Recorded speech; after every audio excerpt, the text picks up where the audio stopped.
ele participou da criação de uma revista que fez história no jornalismo brasileiro, que é a revista Realidade. José Hamilton Ribeiro, venha para cá.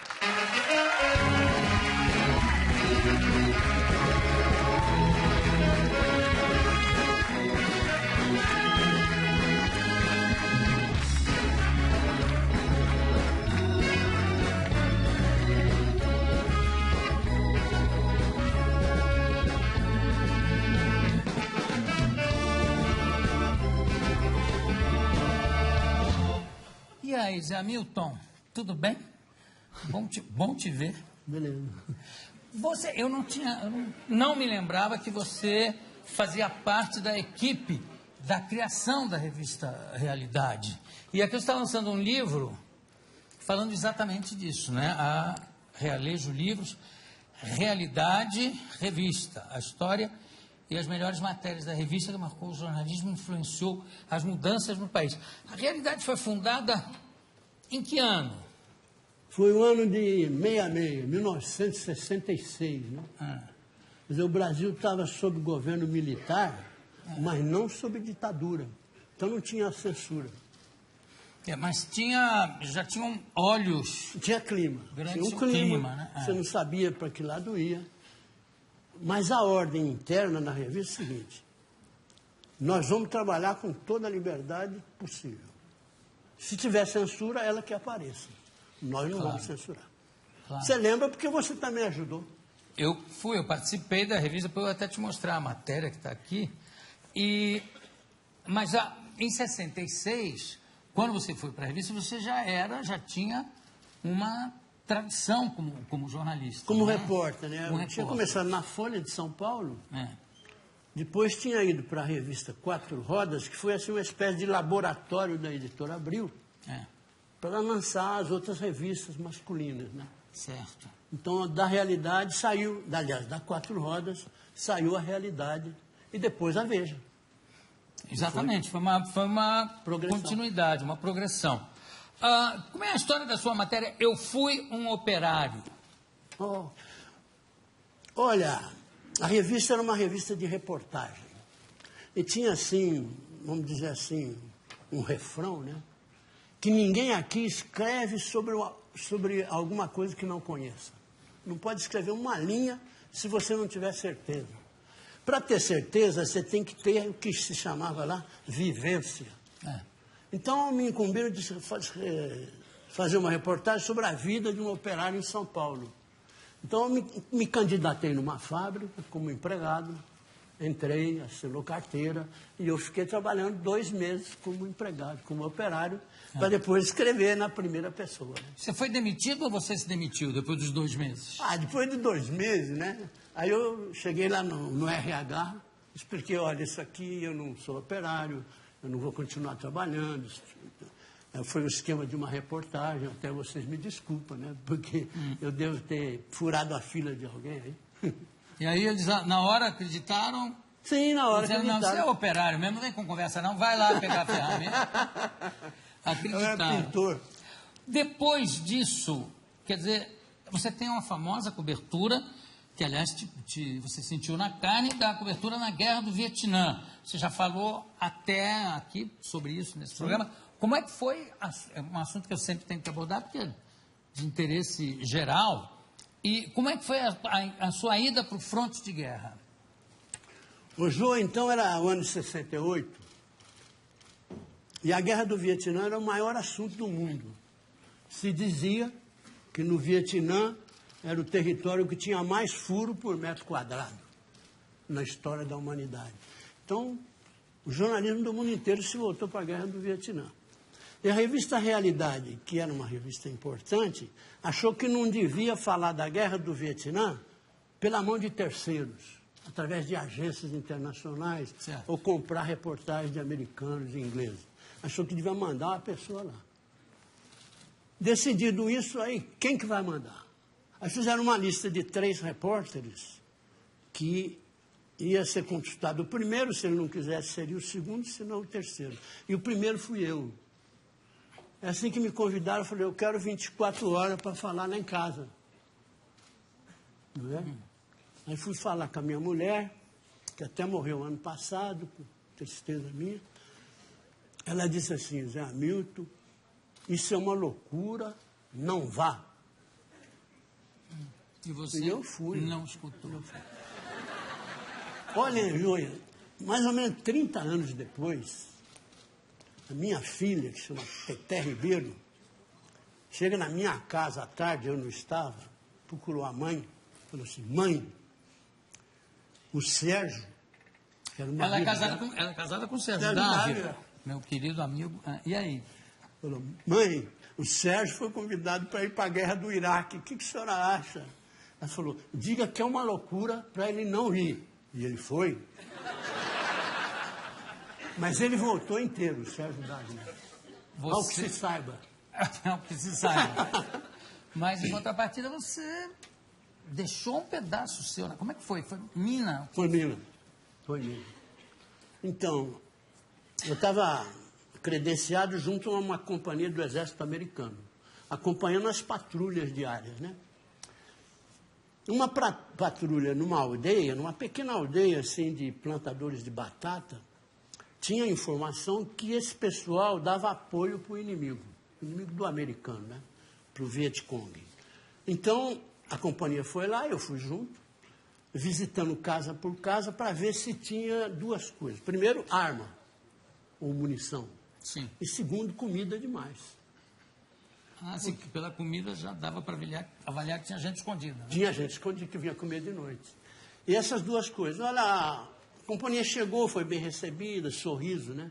Quer dizer, um sorriso de chinês, você não sabe o que está atrás, olha. Mas sorrisos, chá. E não encontrou nada. Aí a companhia volta para a base. 2 dias depois, a informação foi corroborada. O pessoal está apoiando.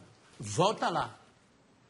Aí a companhia voltou nessa mesma aldeia, o helicóptero pousou no mesmo lugar, a gente sabia o caminho, mas nesse meio tempo, eles tinham evacuado a população e minado todo o terreno ali, encheu de mina no caminho ali, né? E assim que a companhia começou a andar, começou a explodir soldado, né? Depois do 8º, aí eu estava junto a gente caminhava junto do comando, né? Certo. O comando era o comandante da companhia, pessoal de informações, de rádio e tal, né? Os médicos, os enfermeiros, o capelão militar e o jornalista. Eram 2, éramos o fotógrafo e eu. Então a gente estava teoricamente protegido, porque iam 2 linhas de vanguarda, uma linha de retaguarda e a gente no meio. Quer dizer, a gente só pisava num lugar onde já tinha pisado antes. Ah. Mas mesmo assim, a certa altura, eu caminhei na direção de um ferido, justamente de um ferido, porque ele estava lá sem apoio. Fui na direção dele para dar um apoio psicológico. Aí, então, aconteceu comigo, né? Uma explosão muito forte, o mundo desapareceu numa cortina de fumaça preta, né? E você perde a consciência, perdeu a consciência na hora. Eu pensei que tinha sido em cima de outro soldado que estava do meu lado, a gente estava caminhando junto. Então, quando esgarçou a fumaça que eu vi, o soldado me olhando com 2 olhos esbugalhados, eu falei, mas e você? Aí que eu me dei conta que tinha sido comigo, né? Vamos ver umas fotografias dessa reportagem, por favor? Tem aí? Nosso repórter viu a guerra de perto. Vai passando, Renata, por favor. Olha aí.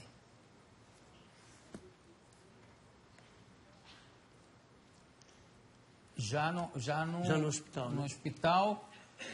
E o aqui, helicóptero da história, né? Aí já de volta ou já chegando? De volta, né? E aqui tem mais um atendimento. E você recobrou consciência lá ainda, no campo ainda? Sim, eu não tinha perdido a consciência. Estava consciente, né? Sim. Aí viu esse meu colega lá, o soldado americano, e aí começou a doer, sabe? Porque não dói no começo, né? Fica aquela coisa estranha, não dói. Mas de repente começou a arder, sabe? Um ardor. E aquilo foi crescendo, e não vinha ninguém me socorrer. Eu comecei a ficar apavorado. Porque se amputar uma perna assim, sai uma torneira de sangue, né? Eu olhando aquela torneira de sangue saindo, ninguém me acudindo, eu comecei a gritar por socorro. Aconteceu o seguinte, que tanto o médico como os 3 enfermeiros já estavam cuidando de outros feridos. E o americano não larga um ferido no meio para pegar outro, para ficar com 2 meia boca. Ele completa o serviço de um. Conserta um para depois consertar para depois ir no outro. Então eu estava esperando vaga, né? Demorou, mas aí veio na minha direção um enfermeiro chamado Jeremias, um crioulo imenso. Ele me viu e falou, mas você também? Aí tirou assim do cinturão aquelas ampolas, né, de morfina. Tá na minha perna. Aí eu apaguei. Nesse momento eu perdi a consciência. Ô, Alex, você está com a revista Realidade, que, só para mostrar aqui, inclusive como era a revista, como era o tamanho da revista, olha aqui. Está aqui, ó. Hamilton Ribeiro. E a sua mulher, por acaso, falou, eu não disse? Não, acho que ela foi delicada, né? Ela acabou indo, não para lá, porque era muito difícil, mas de lá eu fui para os Estados Unidos fazer tratamento. Aí ela foi me encontrar lá e foi muito carinhosa. Tá, como é que foi a matéria da Realidade do Coronel Não Morre? Essa matéria eu gosto muito, porque hoje até não existe mais no Brasil o coronelismo como existia naquele tempo, né? Hoje é mais disfarçado, né? É meio cachoeiro, né? Hoje é mais conhecido como senador, né? É mais conhecido, né? Mas naquela época existia esse coronel típico do Nordeste e todo mundo fazia reportagem. Não era nenhuma novidade fazer uma reportagem. A novidade foi que o coronel, chamava Coronel Heráclito, e ele me aceitou na casa dele, sabe? Eu fui hóspede dele. Então eu ouvi toda a rotina dele, né? Como é que ele lidava com os capangas, como é que ele lidava com o eleitorado que eventualmente o traísse. Enfim, a intimidade dele. Então permitiu fazer um texto muito verdadeiro, muito claro, muito autêntico, né? E o coronel, claro, ele era chamado Coronel das Varjadas, porque ele tinha terras muito grandes lá. E uma coisa que eu me lembro dele, ele me dizia assim, para mim, mulher, automóvel e revólver, só 0 quilômetros. Olha. E você concordava? No meio do coronel ali, no meio da fazenda. É verdade, coronel, é verdade. Vou tomar um cafezinho. E tem uma história do Galo Capão, foi matéria no Globo Rural. Vamos ver esse VT, por favor, O galo telão. fica espojando na terra, roçando com a cabeça, com o catoco da asa, com as pernas. É um galo capado. É um paizão orgulhoso, uma filharada em volta. Outra coisa, se alguém tentar contra um desses pintinhos, como o nosso colega de equipe está fazendo agora, o Capão vem em cima defender.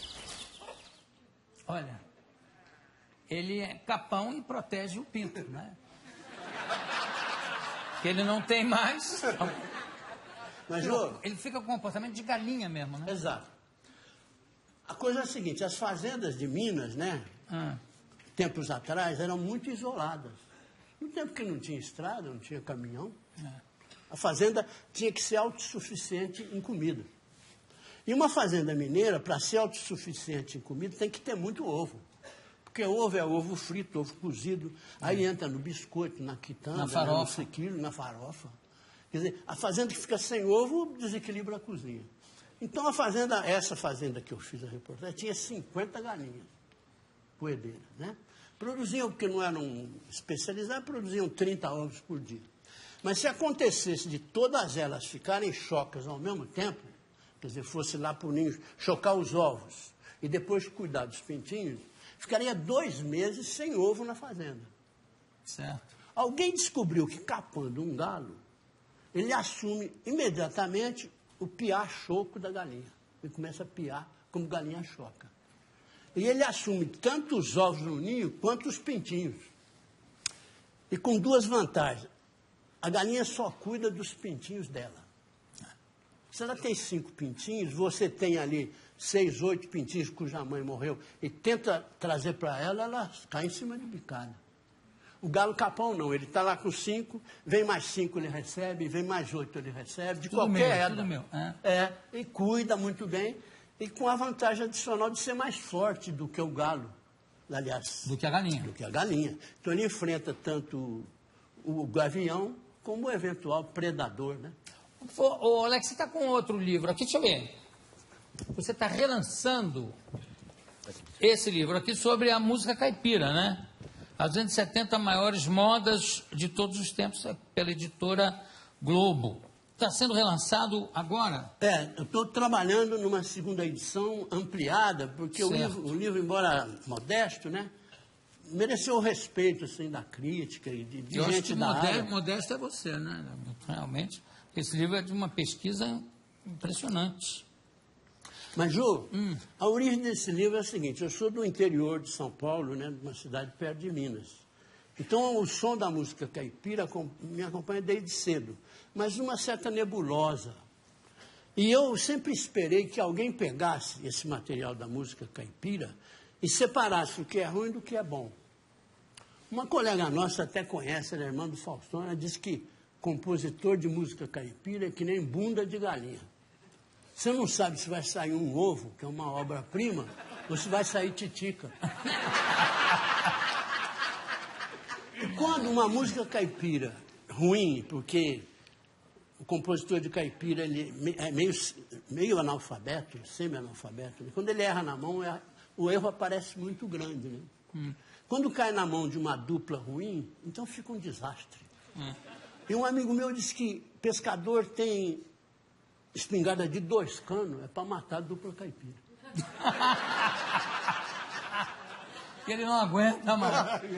Olha, deixa eu te mostrar, porque quando você falou, a realidade e tal, eu falei, puxa, eu me lembro que eu fui convidado em 68 para fazer uma matéria, veja como eu sou perseguido, sobre o gordo, não sei por quê. Olha lá, deixa eu ver aqui, deu para pôr no telão? Olha lá. Inclusive tem um ali olhando para a balança. Deixa eu ver as fotos. Cadê? Olha aqui. Hein? Que gordo sem vergonha. Olha aí. Infelizmente. E indo para a balança como se fosse a forca. Tá bom, Vini, tá bom. Em 68, aliás, eu agradeço a toda essa turma da Realidade que me convidou para fazer essa matéria há tanto tempo que na época eu nem sabia se eu sabia escrever. E foi uma questão assim de confiança, que eu amei ser convidado. Eu conversei aqui com essa figura, também gostei muito, maravilhosa, do repórter. O Chateaubriand que dizia que gostava de ser chamado de repórter em vez de ser chamado de jornalista. Eu conversei com um jornalista e repórter, Zé Hamilton Ribeiro. Muito obrigado pela sua presença.